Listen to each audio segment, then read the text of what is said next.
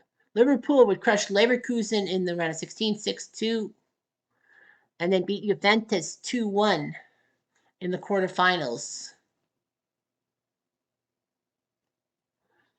And then they beat Chelsea to get to the final against AC Milan. And strange as it sounded, it helped. Liverpool was down 3-love to AC Milan, but then won the Champions League. So that was big. Number 5 is the double play of Martin Tyler. Clive Tilsley, when Man U would face Barcelona, Man U would play Bayern Munich in the 1999 Champions League final in Barcelona. It was great. Barcelona had to think, Barcelona! Like they did the pregame, which the late Freddie Mercury's duet with Colby Montserrat was played and all that. Or Montserrat Colby, I think it was called. But anyway, it doesn't really matter. And that was amazing. But then Byron took care of his business against Manchester United, being up 1-0. And now with with injury time beckoning and Bayern Munich looking for another European championship, it happened. And then Tilsley would describe the header. Sheringham! As Teddy Sheringham somehow got his foot on the ball to tie the game at 1. And then a few minutes later, it's just a moment. Beckham over the Sheringham, and Solskjaer has won it. Name on the trophy, said Tilsley, as Solskjaer scored the winning goal in regulation and saw Man U become the first English team to win league, their domestic league, the Premier League, the domestic cup, which is of course the FA Cup, and the Champions League, the Continental Championship, which is Champions League. Amazing.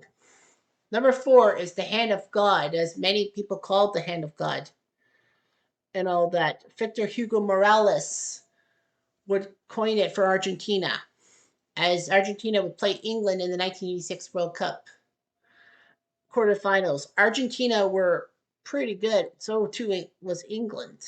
Although England did lose to Portugal, I think, right? I can't remember. But anyway, yeah, England had a tough time to start. And then Argentina came to town. And then that was when Diego Maradona, all 5'6" of them, managed to punch the ball above the 6'2" Peter Shilton and into the net. Obviously, you knew there was something fishy, because how could Maradona have got a header when he was up 5-6 against a 6-2 goalie like Shilton. But it happened. The hand of God happened, and Victor Hugo Morales lost his mind for Argentina in commentary. However, number 3 was the one after that. Well, of course, Argentina did their job. And then at number 3 is when Barry Davies called Argentina versus England in the 86 World Cup. So Maradona's first goal was controversial. His second one was much better. As Maradona took the ball in midfield and then went through 8 different defenders. It said Maradona turns like a little eel. He comes away from trouble. Little squat man comes inside and puts the ball away. I think there was another English language commentary thing other than Barry Davies, but it worked out quite well. And Maradona did his job and scored the goal of the century. I mean, it was a good goal. Like, I like that one, but not the other one. Number 2 is Martin Tyler describing it the finale between Man City and QPR in the 2012 Premier League final for ESPN. Of course, Peter Drury did the call for English for the BBC, but Martin Tyler did it for ESPN. It was big in 2012. The Premier League was going to happen. We were going to see a winner, and the winner was either Man City or QPR or Manchester United. Man U had a game which they had to win, and they did.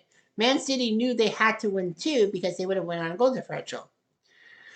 So they took on QPR, Queen's Park Rangers, a team out of London, and QPR was actually up 2-1. QPR were fighting for their lives because they were trying to stay below the bottom, above the bottom 3, meaning that they could still play Premier League football and not have to drop to Tier 2.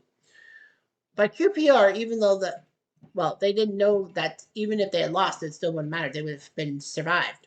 But QPR was up 2-1 with 5 minutes of extra time, and it was like of injury time. And it was like, well, QPR is going to win, and Manchester United's going to win gold, and I'm going to salivate. One problem though, QPR managed to to blow it. It was 2-2, and then there was a massive pass on the right side, as Martin Tyler said, Aguero!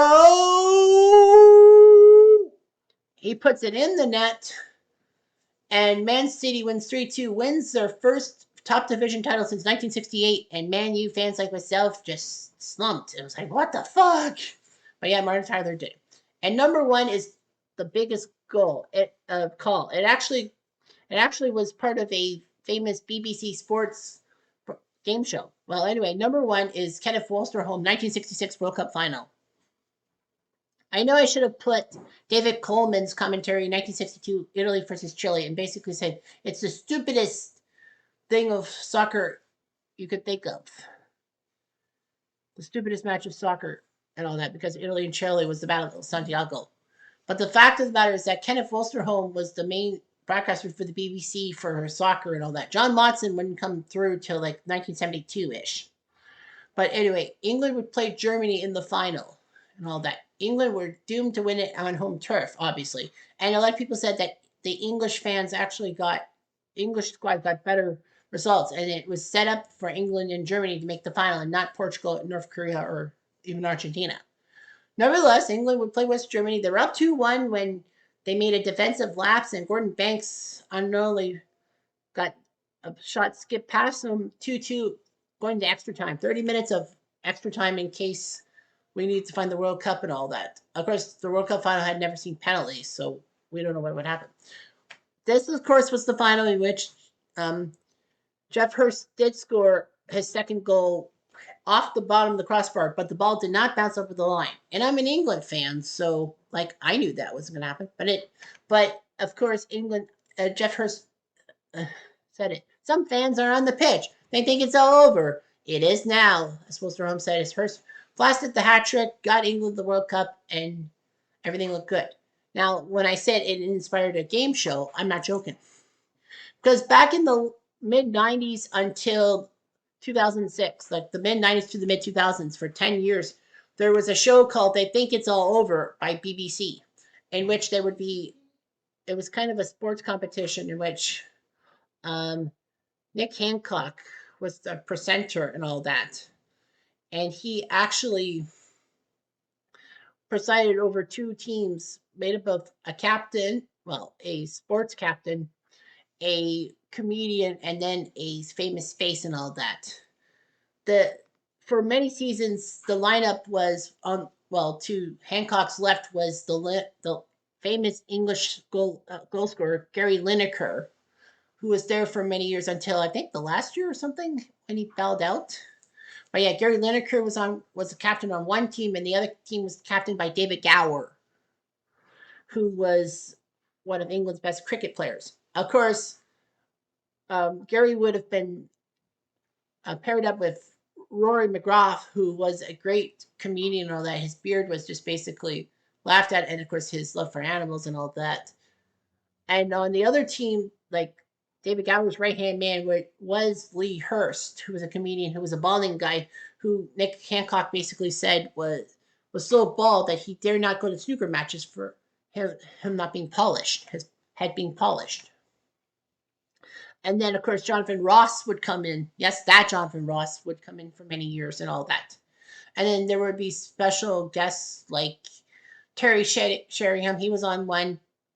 Sooty, the famous puppet with Matthew Corbett. He was in one episode. John Watson was in as a special guest. Steve Davis, Steve Coe, lots of great English players. Of course, it's not that great now because it didn't age well with all the banter, the locker room banter, and all that. But they think it's all over, and Worcester Home redid the commentary for it. Like that was the line. They think it's all over. That's what the show came from. Just saying. Anyway, I'm Jeff Diamond.